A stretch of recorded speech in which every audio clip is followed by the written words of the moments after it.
হান্নান মাসুদ দয়া করে বসুন। এটা শাহবাগ চত্বর নয়, জাতীয় সংসদ। বসুন। হান্নান মাসুদ সাহেব, আপনার টাইম ইজ আপ, প্লিজ বসেন। এইভাবে সংসদে যখন খুশি তখন দাঁড়াবেন, this is not the norm. Please take your seat Mister Hannan Masud. মাননীয় সদস্য, দয়া করে আপনি বসুন, দয়া করে বসুন। হান্নান মাসুদ দয়া করে বসুন। এটা শাহবাগ চত্বর নয়, জাতীয় সংসদ। বসুন।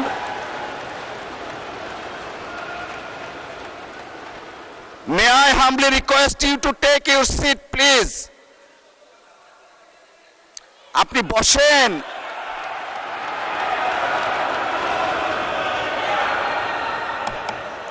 মাননীয় সদস্যবর্গ, মাননীয় সদস্য নোয়াখালী 6 আসনের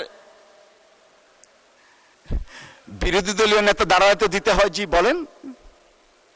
ধন্যবাদ মাননীয় স্পিকার। আমাদের এই হাউজেরই একজন সদস্য হান্নান মাসুদ বক্তব্য রাখতে গিয়ে তিনি সংসদ নেতার ব্যাপারে কিছু কথা বলেছেন।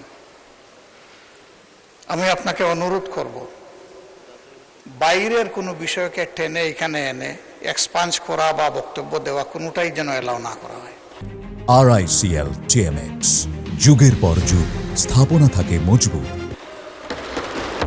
কারণ আপনি এইমাত্র বলেছেন যে এইটা সাভার স্কয়ার নয় বা শাহবাগ স্কয়ার নয়।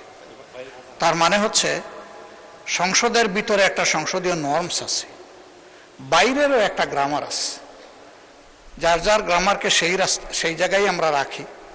বাইরের জবাব বাইরে দিব, সংসদের জবাব সংসদে হোক। তবে এটা সত্য, এটা অসত্য, এই ঝগড়ায় যদি আমরা যাই তাহলে অনেক কিছু আমাদের জন্য হয়তো বা লজ্জাজনক হয়ে যাবে। আমি চাচ্ছি না কারো সম্মানের সাথে এই লজ্জাটা লেগে থাকুক। এই জন্য আমি অনুরোধ করব, এই বিষয়ের পুরাটাই আপনি এখান থেকে ইগনোর করুন, সেইটাই আমাদের জন্য কল্যাণকর হবে। ধন্যবাদ মাননীয় স্পিকার। ধন্যবাদ মাননীয় বিরোধী দলীয় নেতা। আমরা সবকিছু বিচার বিশ্লেষণ করে সিদ্ধান্ত নিব। ধন্যবাদ।